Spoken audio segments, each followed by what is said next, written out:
Who is your pick right now for MVP?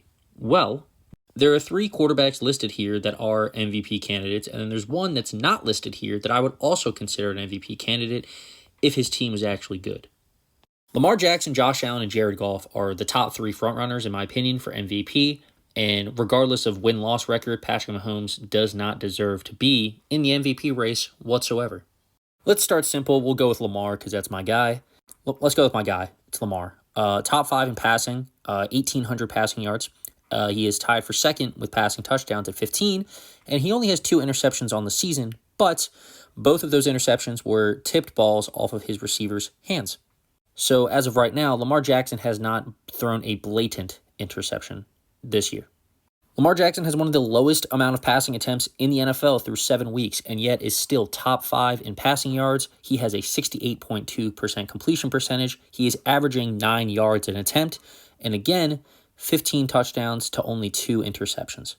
His sack numbers are also ridiculously low, which, again, being as mobile as he is, you would hope so.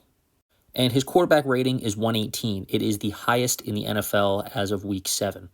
His rushing numbers are still pretty solid as well, with 73 total carries for 455 yards and 2 rushing touchdowns. Lamar Jackson has not had to rely on his legs as often to carry the team, as they do also have Derrick Henry on the roster, which is a massive benefit to both Lamar and Derrick Henry himself. Now, would I personally have Lamar as my MVP? Yes, a little bit of a Ravens bias there, but I do think what he's been doing on the field is truly better than any previous season that we've seen from Lamar Jackson ever. Moving on, here is Josh Allen. Josh Allen is also an MVP candidate, and rightfully so. He has 1,400 passing yards, almost 1,500, 12 passing touchdowns, and 0 interceptions through 7 weeks, which again, regardless of the teams that you play, that is still very impressive through 7 weeks. To have 0 interceptions at all, it's great. His completion percentage is a little bit down, but it's definitely skewed, but we'll talk about that in a minute. So 63% completion, 7.8 yards per attempt, but again, 12 touchdowns and 0 interceptions. And again, he also is with Lamar Jackson at only 9 sacks on the year. And his quarterback rating is nothing to laugh at. It is a 108.4, so it's still very good. And Josh Allen may not have the rushing numbers that Lamar Jackson has, but he has been efficient when he's been running the ball, and he has 3 rushing touchdowns on the year, so he has, in total, 15 touchdowns.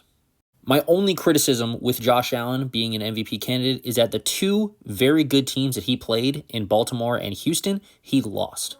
My buddy pointed this out. With Josh Allen against teams under 500, he is 5-0 with 14 touchdowns, 72% completion, and he averages 255 yards per game.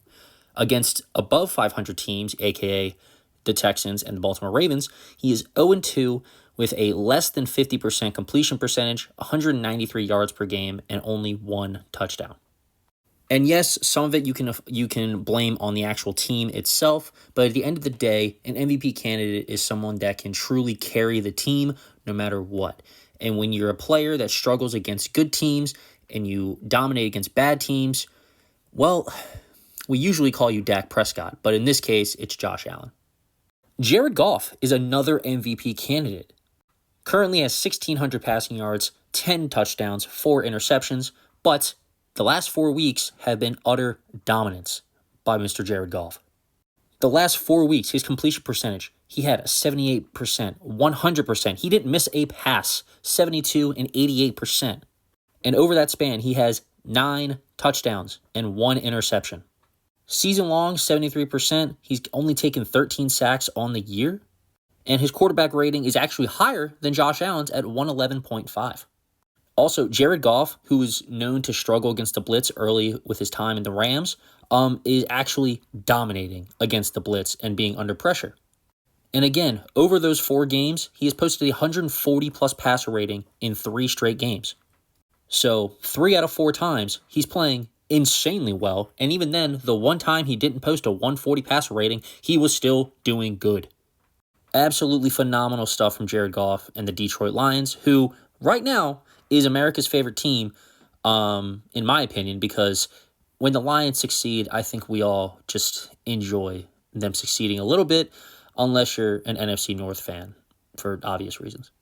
And finally, for my 4th MVP pick, who is probably not going to win MVP because of team success or lack thereof, it's Joe Burrow.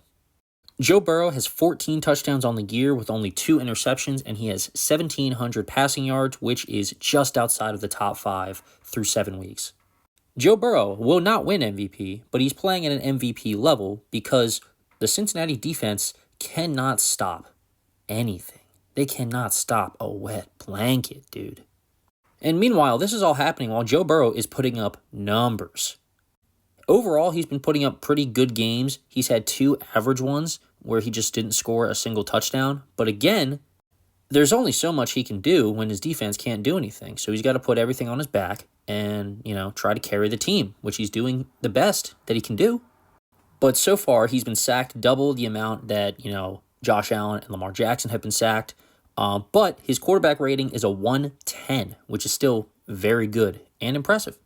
And, it kind of pains me to give Joe Burrow credit where credit is due, but he is playing at a very high level and is probably not going to get recognized for playing at such a high level because of the lack of team success. They are 3-4, so they do have a chance to improve, but until proven otherwise, he's not going to be in an MVP consideration. But again, at the end of the day, I would still choose Lamar Jackson as my MVP, but there are multiple quarterbacks that all have very good cases through 7 weeks to be an MVP.